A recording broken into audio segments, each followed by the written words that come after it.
예, 할렐루야. 윤필립입니다. 오늘 5번째 영상인데요. 제목은 셋, 인생에서 오는 가장 큰 부담감이라는 제목입니다. 성경 말씀을 좀 먼저 읽어볼게요. 창세기 4장 25절에서 26절입니다.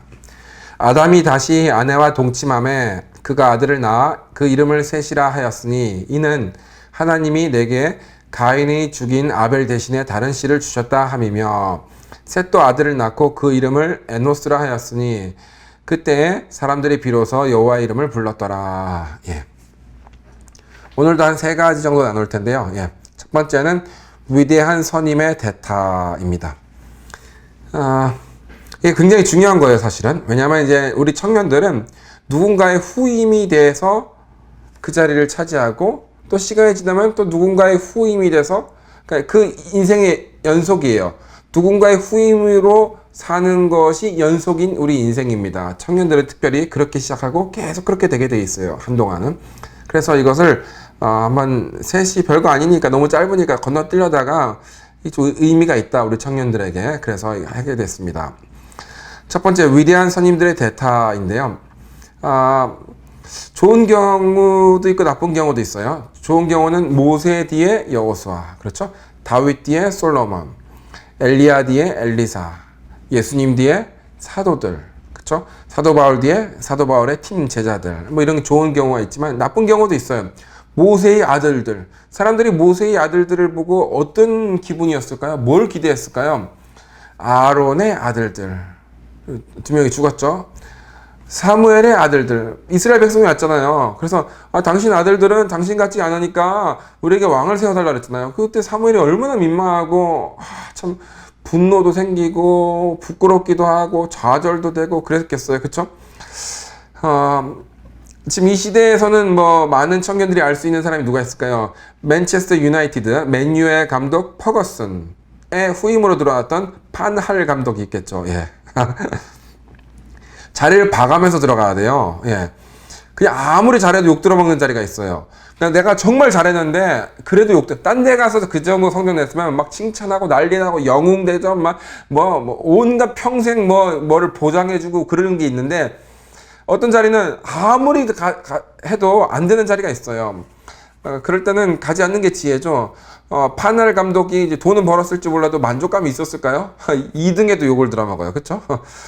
크라운을 했으니까 퍼거슨 얼마 전에 리그 1등 뿐만 아니라 유럽 또 뭐도 이렇게 3개 크라운을 했잖아요. 트리플을 했잖아요. 그런데 지금 1등도 못하고 있으니 3등 하면요 진짜 형편없는 멍청한 감독이 되는 거예요. 4등 하면 어떻게 되겠어요?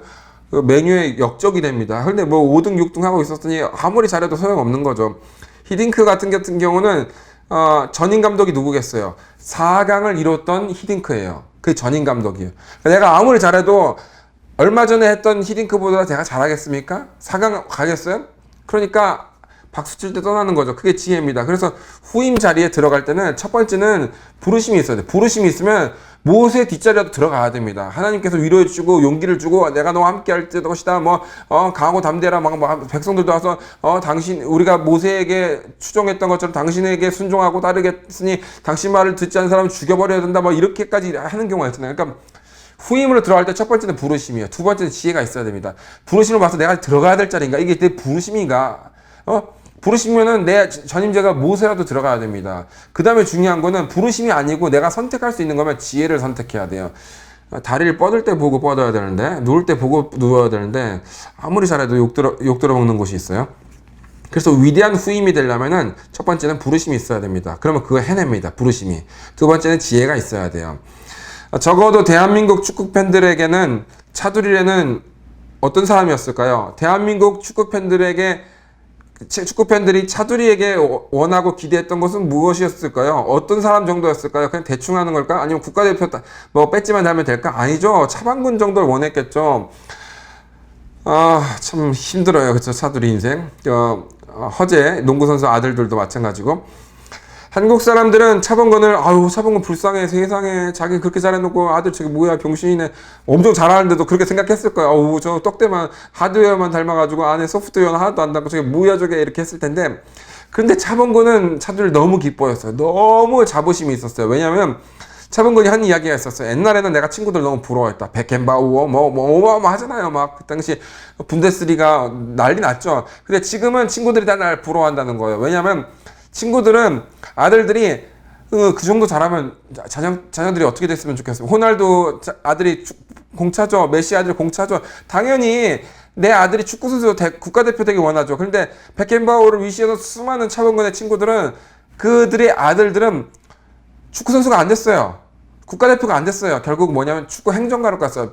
피파로 들어가고 아버지들 그 인맥 라인이 워낙 빵빵하니까 그 피파나 이런 어떤 행정가들로 빠진 거예요. 그런데 오직 차범근의 아들만 국가대표로 뛰는 거예요. 그러니까 다들 부러워하는 거예요. 그냥 다들 부러워한대요. 그래서 옛날에 내가 그들을 부러웠는데 지금은 그들이 날 부러워한다. 인생은 한각도로 보면 안 됩니다. 이렇게 시야가 좁아지고 생각이 좁아지면 멍청한 생각을 하고 멍청한 판단을 하게 돼 있어요.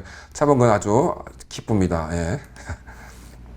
두 번째, 타인의 역할을 해야 할 때가 있습니다. 예. 남편이 일찍 죽은 집안에서는 장남 역할도 해야 되고 아버지 역할도 해야 돼요. 와, 얼마나 스트레스 받겠어요. 형이 일찍 죽어버리면 동생이 형 역할까지 해야 돼요. 우리 큰아버지, 저희 아버지와 큰아버지 둘이 이렇게 형제인데 큰아버지가 18살, 저희 아버지가 13살 때 할아버지가 돌아가셨어요. 그러니까 이 큰아버지는 인생을 반드시 큰아버지 인생도 성공해야 되고 할아버지 인생까지 살아야 되는, 예, 그래서 정말 인생을 즐기지 못하고 온갖 희생과 절제와 인내를 해서 지금 저희 큰 집을 그렇게 만들었어요. 예, 뭐 우리 큰 집에 사촌 큰형, 둘째 형, 누나 있는데 둘째 형이 윤서인이죠. 셋 다 잘 살아요. 예. 사람들의 기대와 요구에 부합해야 됩니다. 내가 어떤 사람을 대신 살면은 그러면 인생이 무거워지죠. 근데 사람들이 아무 말도 안 해요. 야, 누가 아버지 돌아가셨으니까, 아니면 너가 형 일찍 죽었으니까 네가 그 몫은 해야지. 너가 엄마 죽었으니까 네가 첫 딸인데 그 정도는 해야지. 이렇게 아무도 요구를 하지 않는 경우는 없지만 설령 그런 일이 있다 하더라도 이 사람에게는 스스로 평생 부담감을 갖게 될 수밖에 없어요. 스스로 계속 부담감을 가지면서 자유롭지 않아요. 세 번째는 긍정적인 생각이 두 인생을 성공시킨다라는 겁니다. 내가 이렇게 불평할 수 있어요. 왜 나만 이래야 돼? 왜 나만 그거까지 감당해야 돼? 내 인생도 힘들어. 왜 딴 인생까지 살아야 돼? 그렇게 할 수 있지만 아니야, 불평하지 마. 인생이 다 그럴 수 있어. 인생이 공식대로 되나? 그 인생이 뭐 절차대로 딱 되나? 인생이 딱 짜여진 각본대로 되나? 안 그렇거든요. 너는 미리 짜여지지 않는 이 드라마틱한 인생을 미리 먼저 경험한 거야. 그러니까 네가 더 지혜가 생기고 유두리가 생기고 어떤 이렇게 부드러운 어떤 조율하는 그런 것들이 생기고 리더십이 생기고 다리 역할을 잘하고 중개자 역할을 잘하고 네가 벌써 어렸을 때부터 그거 훈련 받는 거야. 너 나중에 잘 된다. 이렇게 생각을 하게끔 만들어줘야 되고, 주변 사람이. 또 그런 사람이 나한테 아무도 그런 사람이 나에게 없으면 내가 스스로 나에게 이야기해야 돼요. 그럴 수 있어. 나는 미리 먼저 경험하는 거야. 그럼 너무 탁월하겠지, 나중에는. 그렇습니다. 아벨 수준까지 사는 것은 그 누구라도 쉽지 않았을 거예요. 그렇죠? 그런데 셋도 어느 수준까지는 해낸 것 같아요. 왜냐하면 셋도 아들 에노스를 낳았잖아요. 에노스가 얼마나 잘했는지 그때 그 사람들이 비로소 여호와 이름을 부르게끔 했던 사람이 누구겠어요? 아벨 대신 살았던 셋이 예배하는 가정, 예배하는 아들을 만들었던 것이죠. 예. 아벨 수준까지는 못 돼도 셋도 굉장한 수준이었을 것 같아요. 그렇죠? 그래서 지금은 부당한 것 같아요. 살다 보면 지금은 부당한 것 같을 때가 있어요. 다윗도 그랬고 요셉도 그렇고 모세도 그렇고 모든 사람이 겪습니다. 그런데 그 부당한 그 기준과 그 요구 때문에 네가 거룩해지고 네가 탁월해지고 네가 성공하는 거야. 이해되죠?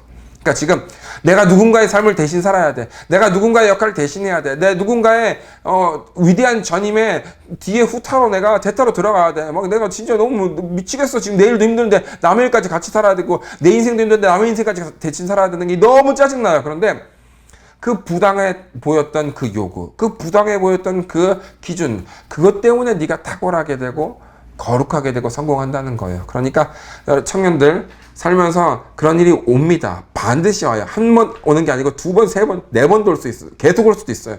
그때 긍정적인 생각, 그래, 이렇게 긍정적인 생각을 했을 때 여러분의 인생도 성공하고 그리고 여러분이 살아야 되는 그 사람 인생, 두 인생을 동시에 성공시킬 수 있다. 뭐가? 긍정적인 생각이. 긍정적인 생각을 해서 어떠한 인생, 어떠한 역할이 나에게 주어지더라도 다 성공하는 여러분들 되게 있음을 축복합니다. 할렐루야.